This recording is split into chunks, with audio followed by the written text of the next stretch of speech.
고린도전서 13장 4절에서 5절 말씀입니다.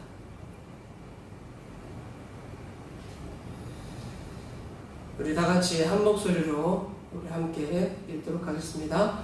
사랑은 오래 참고 사랑은 온유하며 시기하지 아니하며 사랑은 자랑하지 아니하며 교만하지 아니하며 무례히 행하지 아니하며 자기의 유익을 구하지 아니하며 성내지 아니하며 악한 것을 생각하지 아니하며. 아멘. 오늘도 이 말씀으로 승리하는 우리 모두가 되시길 간절히 소망합니다. 오늘 우리가 영상으로 우리 하나님께 예배하는데 이 영상 예배가 우리 하나님께 드려지기에 충분한 것은 여러분들이 하나님께 예배하는 진정된 마음, 진심의 마음, 그리고 성령이 우리 가운데 임하시기를 기대하면서 예배할 때 이 예배가 하나님이 기뻐하는 예배가 되는 줄 믿습니다. 어려운 시기입니다.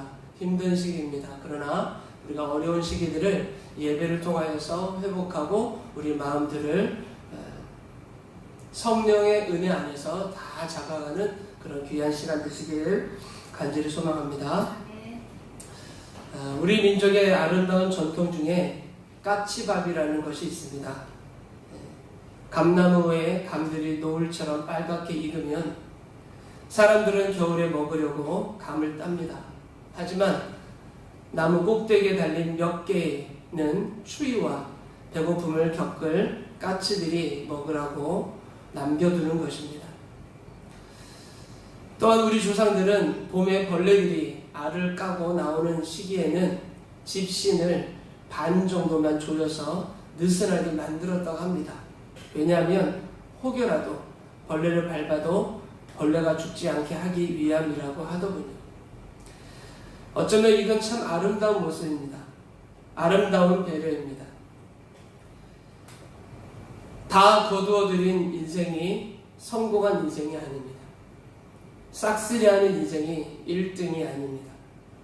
모두 거둬들이지 않는 인생, 조금씩 남겨둔 인생, 이웃을 위해 조금씩 흘리며 산 인생이 아름다운 것입니다. 대지야구라는 말이 있습니다. 중국 송나라 8대 문호 중 소식이 쓴 구절인데요. 큰 시에는 어리석음 같다라는 그런 의미입니다. 설명하자면 다람쥐는 가을에 도토리를 입에 물고는 하늘 한번 쳐다본다고 합니다. 그리고는 겨울에 먹으려고 그 도토리를 그 땅에 묻어둔다는 것입니다. 하늘을 본 이유는 무언가 아니면 어디다 묻어둔지 확인하기 위해서 하늘을 한번 쳐다보고 거기 땅에 묻어둔다는 겁니다. 흘러가는 구름을 고정점으로 여기고 땅에 도토리를 묻는다는 것은 어쩌면 매우 어리석은 것입니다. 왜냐하면 구름은 흘러가기 때문에 그렇습니다. 그래서 다람쥐는 결국 그 도토리를 못 찾는다고 합니다. 그런데 그 도토리를 딸 재주가 없었던 다른 동물들이 다람쥐가 묻어놓은 도토리를 먹으면서 겨울을 난다고 합니다. 다람쥐의 어리석음이 많은 미물들을 살린다는 것이죠. 이런 아름다운 흘림이 있는 사람, 우리 가운데 이런 사람이 참 좋습니다. 레위기서 19장 9절을 보게 되면 이런 말씀이 있습니다. 너희가 너희의 땅에서 곡식을 거둘 때에 너는 밭 모퉁이까지 다 거두지 말고 내 떨어진 이삭도 줍지 말며 내 포도원의 열매를 다 따지 말며 내 포도원에 떨어진 열매도 줍지 말고 가난한 사람과 거류민을 위하여 버려두라. 나는 너희의 하나님 여호와이니라. 추수할 때 싹쓸이하지 말고 밭에 내 모퉁이는 남겨두라고 하십니다. 적자를 보라는 것입니다.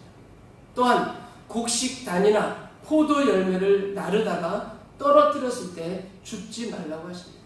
이유는 가난한 사람과 그것은 나그네들의 몫이라고 하십니다. 잠언서 19장 17절 보면 이런 말씀이 있습니다. 가난한 자를 불쌍히 여기는 것은 여호와께 꾸어드리는 것이니 그의 선행을 그에게 갚아주시리라. 여러분, 적자생존이라는 말을 들어보셨을 것입니다. 환경에 맞으면 살아남고 그렇지 못하면 차차 쇠퇴한다라는 말입니다. 그러나 저는 이 적자생존이라는 말을 좀 이렇게 유머러스하게 해석을 하고 싶습니다. 물론 적자라는 한자 뜻은 다르지만 가난한 사람을 위하여 적자를 볼 줄 아는 사람이 살아남는다, 이렇게 해석을 하고 싶습니다. 이유는 잠언서 19장에 말한 것처럼 하나님이 갚아주시기 때문이다라는 거죠. 사랑하는 성도 여러분, 내가 땀 흘려 번 것이라고 해서 다 내 것이 아님을 우리는 기억해야 됩니다. 왜냐하면 하나님이 허락해 주신 모든 것이 주님의 것이기 때문에 그런 줄 믿습니다. 그럼에도 분명 거기에는 내 몫이 분명히 있습니다. 거기에는 내 몫이 분명히 있음에도 불구하고 또 잊지 말아야 될 것은 거기에는 하나님의 몫인 11조와 가난한 이웃의 몫이 함께 있기 때문입니다.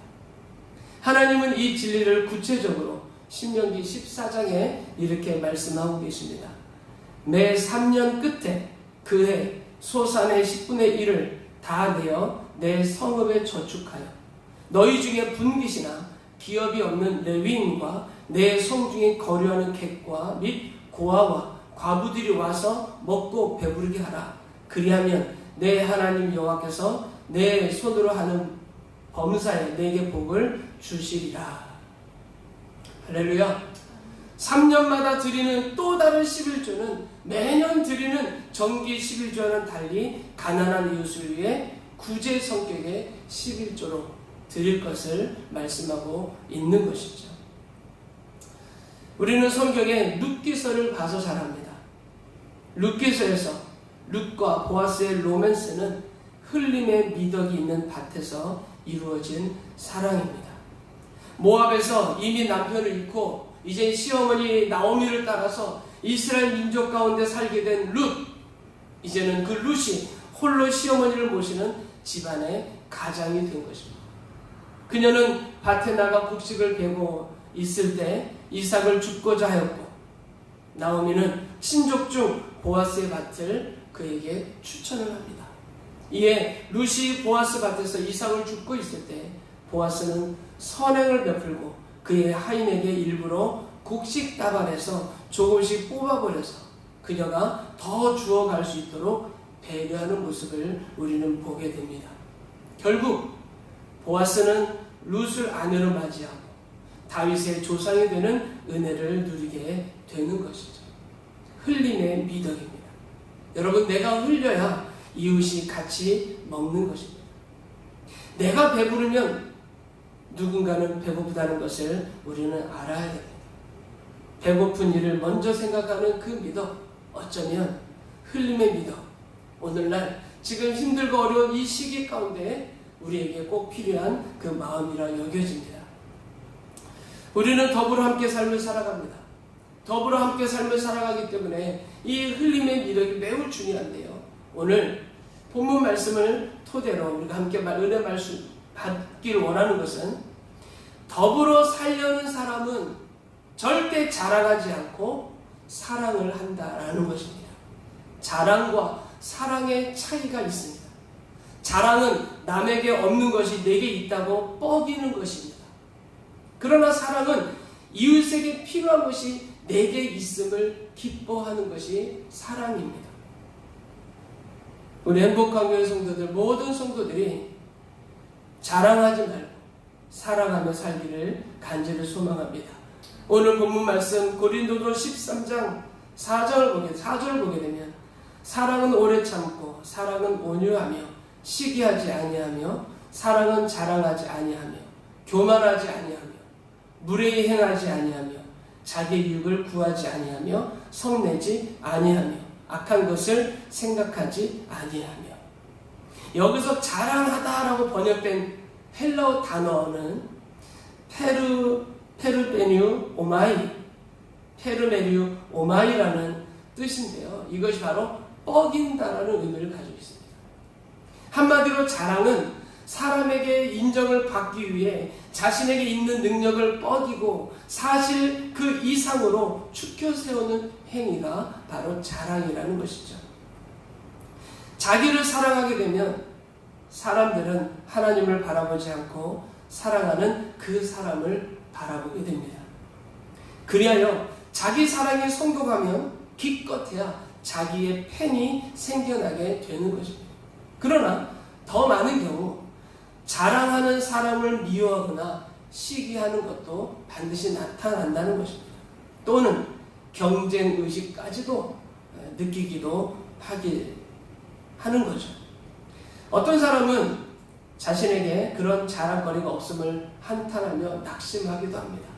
따라서 여러분, 그 어떤 경우라도 자랑은 결코 사람을 세워주지 못한다는 것입니다. 그러나 사랑은 다릅니다. 사랑은 자랑하지 않습니다. 사랑은 자기의 유익을 구하지 않습니다. 사랑은 이웃을 도와줄 수 있음에 기뻐하는 것입니다. 자기에게 있는 많은 것이 이웃에게 흘러가게 하는 것이 사랑입니다.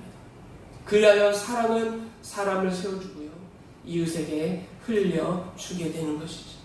나눠줄 수 있다는 것을 감사해야 됩니다. 다 거두지 말아야 됩니다. 거둬들이지 않는 아름다움, 이 아름다움을 포기하지 않는 우리 행복한 교회 모든 성도들 되시길 간절히 소망합니다. 사랑하는 성도 여러분, 아름다운 어리석음, 표현이 묘하지만 아름다운 어리석음이 이웃을 살립니다. 장애인이, 어린 꼬마가 자신도 어려운 형편에 마스크를 나눠주는 훈훈한 이야기들이 TV나 또 인터넷상에서 지금 한국에서 일어나고 있습니다. 힘든 시기에 힘을 주는 풋풋한 이야기들입니다. 가수들은 이 코로나19를 이겨내기 위해서 힘을 다해서 찬양하고 또는 노래하고, 그래서 힘을 북돋워주고 있는 그런 가운데 있습니다. 말씀 뵙겠습니다. 사랑하는 성도 여러분, 우리는 지금 힘든 시기를 지나고 있습니다. 아무리 힘든 시기를 할지라도 우리 마음의 넉넉함과 흘림의 미덕으로 세상을 밝히는 우리 모든 성도가 되시길 간절히 소망합니다. 아무쪼록 지금의 상황이 황량하고 메마른 땅과 같더라도 이 시간 성령의 은혜의 담비 내려주시기를 기도하면서 넉넉함과 흘림의 미덕으로 그리고 사랑으로 풍성케 되는 우리 행복한 교회 모든 성도들 되시기를 간절히 소망합니다.